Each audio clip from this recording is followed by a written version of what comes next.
ये आकाशवाणी रायपुर है। प्रादेशिक समाचार बुलेटिन के साथ मैं रत्ना साहू।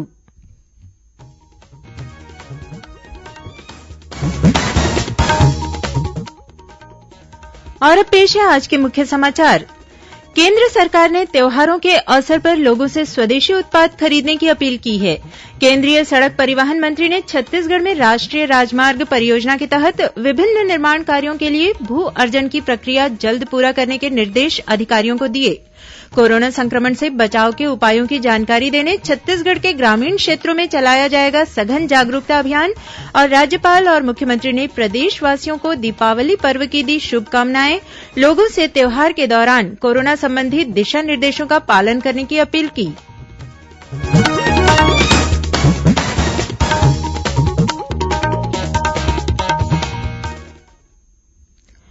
कोरोना महामारी के खिलाफ देश एकजुट होकर लड़ रहा है। आप भी हमारे साथ सुरक्षा और बचाव के 3 आसान एहतियाती उपायों का संकल्प लें।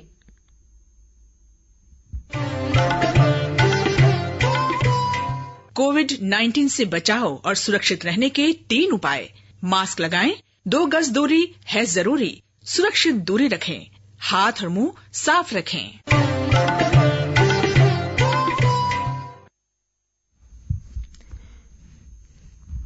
और अब समाचार विस्तार से। केंद्र सरकार ने त्योहारों के अवसर पर लोगों से स्वदेशी उत्पाद खरीदने की अपील की है। प्रधानमंत्री नरेन्द्र मोदी ने पिछले महीने आकाशवाणी से प्रसारित मासिक कार्यक्रम मन की बात में लोगों से अपील की थी कि दीपावली जैसे त्योहार के अवसर पर बाजार से खरीदारी करते समय स्वदेशी उत्पादों को प्राथमिकता दें। उन्होंने लोगों से कहा था कि देश की अर्थव्यवस्था को पटरी पर लाने के लिए वे ज्यादा से ज्यादा स्वदेशी उत्पाद खरीदें।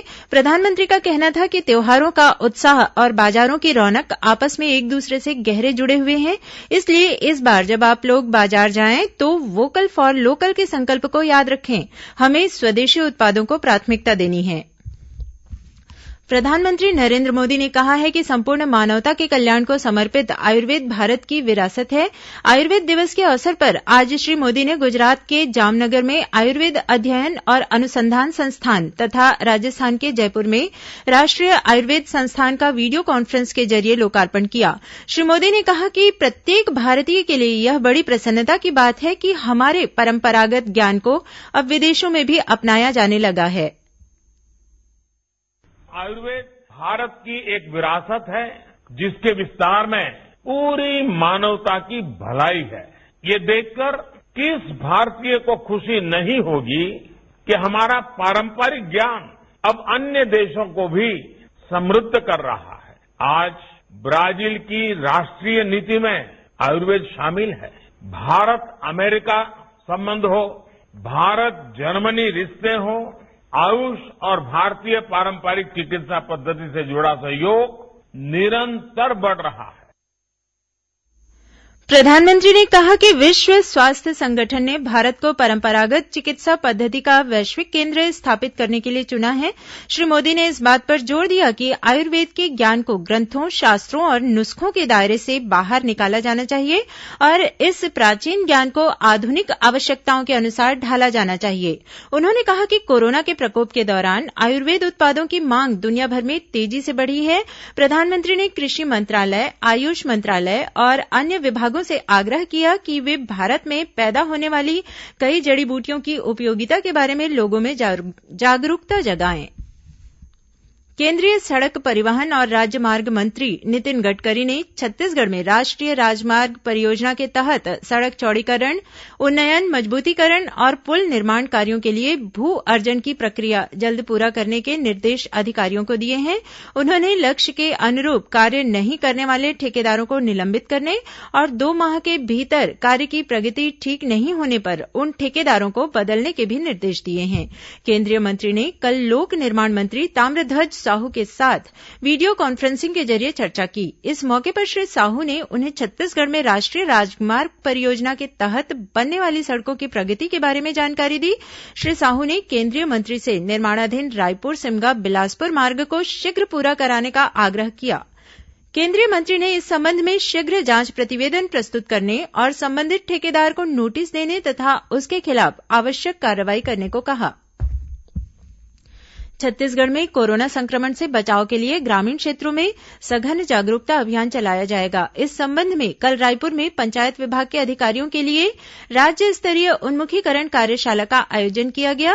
वीडियो कॉन्फ्रेंसिंग के माध्यम से आयोजित इस कार्यशाला में राष्ट्रीय स्वास्थ्य मिशन की संचालक डॉक्टर प्रियंका शुक्ला और स्वास्थ्य विभाग के वरिष्ठ अधिकारियों ने प्रदेश की सभी जिलों से जुड़े पंचायत विभाग के अधिकारियों को कोरोना संक्रमण से बचने के उपायों की जानकारी दी। डॉक्टर शुक्ला ने जिला समन्वयकों को मास्क के उपयोग, 2 गज की दूरी तथा साबुन और पानी से बार बार हाथ धोने के व्यावहारिक महत्व के बारे में भी बताया।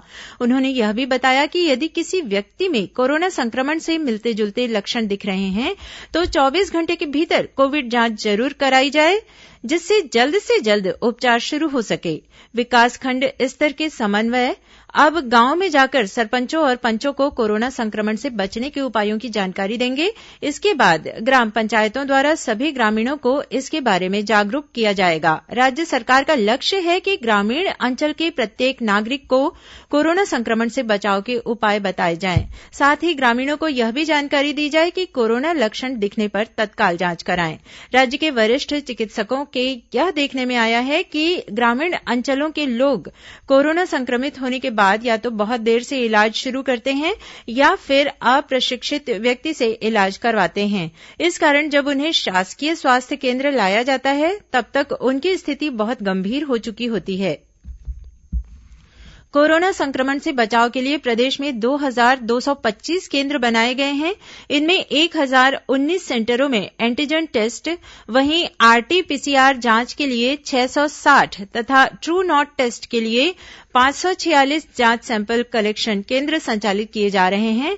इन केंद्रों में संदिग्ध मरीजों के सैंपल लेकर जांच की जा रही है। वहीं स्वास्थ्य सुरक्षा अभियान के तहत घर घर पहुंचकर कोरोना के लक्षण वाले व्यक्तियों की पहचान कर उनकी जांच भी कराई जा रही है। इस बीच छत्तीसगढ़ी फिल्म अभिनेता पद्मश्री अनुज शर्मा ने लोगों से कोरोना वायरस से बचाव के लिए आवश्यक सावधानी बरतने की अपील की है। नमस्कार, जय जोहार। मैं हूं अनुज शर्मा और मैंने मास्क लगाया है, आप भी लगाइए।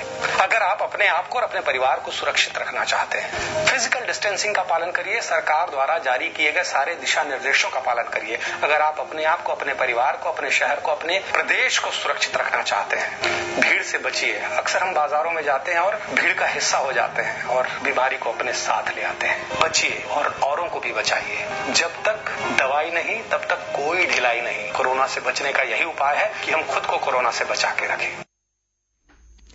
प्रादेशिक समाचार आप आकाशवाणी रायपुर से सुन रहे हैं और अब आगे बढ़ते हैं बाकी के समाचारों की ओर। आज रूप चौदस है।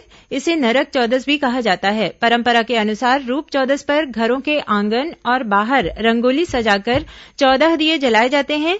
राज्य के विभिन्न स्थानों पर रोशनी के इस त्योहार पर प्रतिष्ठानों और घरों में बिजली की झालरों से आकर्षक सजावट की गई है। कल दीपों का पर्व दीपावली मनाया जाएगा। दीपावली को लेकर लोगों में खासा उत्साह है। राजधानी रायपुर सहित प्रदेश के सभी शहरों और कस्बों के बाजारों में काफी चहल पहल और रौनक देखी जा रही है। राज्यपाल अनुसुईया उइके और मुख्यमंत्री भूपेश बघेल ने प्रकाश के महापर्व दीपावली की पूर्व संध्या पर प्रदेशवासियों को बधाई और शुभकामनाएं दी हैं। राज्यपाल ने कोरोना संक्रमण के मद्देनजर लोगों से अपील की है कि वे त्योहार मनाते समय विशेष सावधानी बरतें और भीड़भाड़ वाले स्थानों में जाने से बचें। साथ ही ऐसे पटाखों का इस्तेमाल करें जिनसे कम से कम प्रदूषण हो। वहीं मुख्यमंत्री ने प्रदेश की जनता से कोरोना महामारी से बचाव के लिए कोरोना गाइडलाइन का पालन करने और पर्यावरण के अनुकूल दीपावली मनाने की अपील की है। इस बीच दीपावली की सांस्कृतिक परंपरा के अनुरूप मुख्यमंत्री भूपेश बघेल ने आज अपने रायपुर स्थित निवास में धान की झालर बांधने की रस्म पूरी की। राष्ट्रीय हरित अधिकरण एनजीटी के आदेश के अनुसार दीपावली पर्व पर रात्रि 8 बजे से 10 बजे तक ही पटाखे फोड़े जा सकेंगे। इसी प्रकार उच्चतम न्यायालय द्वारा जारी निर्देश के अनुसार कम प्रदूषण उत्पन्न करने वाले हरित पटाखे ही फोड़े जा सकेंगे। ऐसे पटाखे जिनसे अधिक प्रदूषण और ध्वनि उत्पन्न होती हो उन्हें फोड़ना प्रतिबंधित रहेगा। सीरीज पटाखे अथवा लड़ियों को भी फोड़ने पर प्रतिबंध लगाया गया है। नेशनल ग्रीन ट्रिब्यूनल द्वारा जारी निर्देशों का कड़ाई से पालन कराने के लिए रायपुर जिले में कलेक्टर ने 5 दलों का गठन किया है। इसके अलावा आरंग, अभनपुर और बीरगांव के लिए अधिकारियों की समिति भी गठित की गई है। राज्य सरकार ने आम लोगों से ब्राजील नट्स के सह उत्पादों का इस्तेमाल नहीं करने की अपील की है। नियंत्रक खाद्य और औषधि प्रशासन ने ब्राजील नट्स के सह उत्पादों में सल्मोनेला एनाटम और एल्मोनेला टाइफीम्यूरम बैक्टीरिया होने की जानकारी दी है, जो स्वास्थ्य के लिए हानिकारक होता है। अधिकारियों ने बताया कि ब्राजील नट्स के सह उत्पाद भारत में विक्रय किए जाते हैं। इसके अलावा इनकी ऑनलाइन बिक्री की जाती है। ये उत्पाद ईट नेचुरल के नाम से मार्केट और ई कॉमर्स वेबसाइट में उपलब्ध है। खाद्य सुरक्षा और मानक प्राधिकरण नई दिल्ली ने भी इस संबंध में लोगों को जागरूक करने के लिए जन सूचना जारी की है। छत्तीसगढ़ में अल्पसंख्यक समुदाय के बच्चों के कौशल विकास के लिए राज्य अल्पसंख्यक आयोग द्वारा उन्हें कम्प्यूटर प्रशिक्षण दिया जाएगा। यह जानकारी राज्य अल्पसंख्यक आयोग के अध्यक्ष महेन्द्र छाबड़ा ने दी। उन्होंने बताया कि डोमेस्टिक डेटा एंट्री ऑपरेटर और एसोसिएट डेस्कटॉप पब्लिशिंग नामक 2 कोर्स शीघ्र संचालित करने का निर्णय लिया गया है। इससे बच्चों में कम्प्यूटर शिक्षा का रुझान बढ़ेगा। आयोग के अध्यक्ष और सदस्यों ने पिछले दिनों स्कूल शिक्षा मंत्री से मुलाकात की और कम्प्यूटर प्रशिक्षण के संबंध में एक पोस्टर का विमोचन भी किया। छत्तीसगढ़ माध्यमिक शिक्षा मंडल की हाईस्कूल, हायर सेकेंडरी और हायर सेकेंडरी व्यावसायिक मुख्य परीक्षा के लिए आवेदन पत्र सामान्य शुल्क के साथ 15 दिसंबर तक जमा किए जा सकते हैं।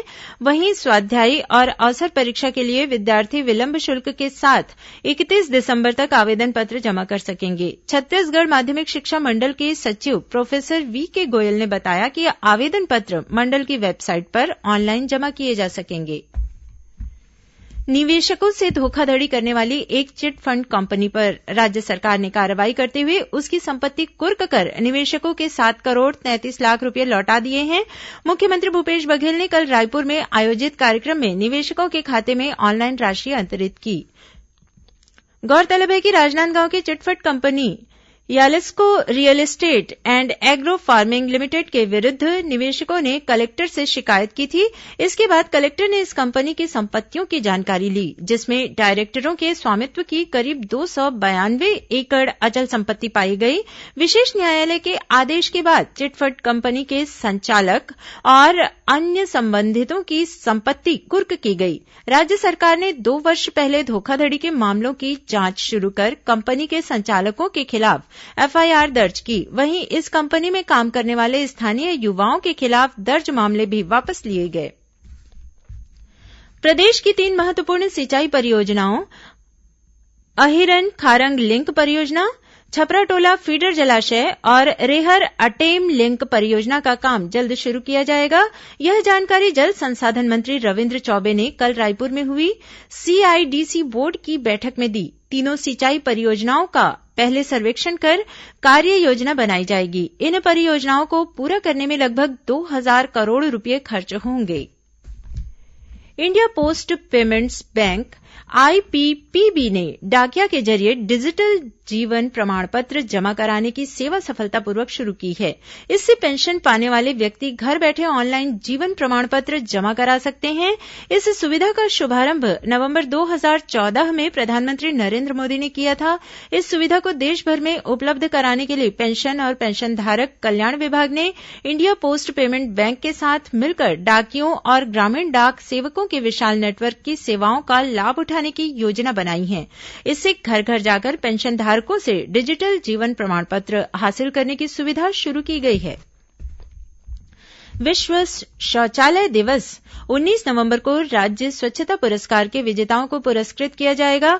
पंचायत और ग्रामीण विकास मंत्री टीएस सिंहदेव इस दिन वीडियो कॉन्फ्रेंसिंग के जरिए आयोजित कार्यक्रम में विजेता प्रतिभागियों को पुरस्कृत करेंगे। राज्य स्वच्छ भारत मिशन ग्रामीण द्वारा 18 विभिन्न श्रेणियों में चयनित विजेताओं को कुल 4 करोड़ 35 लाख रुपये के पुरस्कार दिए जाएंगे। उल्लेखनीय है कि राज्य स्वच्छता पुरस्कार 2020 के तहत 25 जुलाई से 2 अक्टूबर तक प्रविष्टियां आमंत्रित की गई थी। 18 श्रेणियों में आयोजित इस प्रतियोगिता में करीब 3000 से ज्यादा संस्थाओं और व्यक्तियों ने हिस्सा लिया था। अब कुछ अन्य खबरें संक्षिप्त में। पूर्व प्रधानमंत्री पंडित जवाहरलाल नेहरू की जयंती की पूर्व संध्या पर मुख्यमंत्री भूपेश बघेल ने प्रदेशवासियों, विशेषकर बच्चों को अपनी शुभकामनाएं दी है। भारत सरकार के जल शक्ति मंत्रालय ने नदी नालों के पुनरुद्धार के लिए उल्लेखनीय कार्य करने के लिए बिलासपुर को नेशनल वाटर अवार्ड दिया है।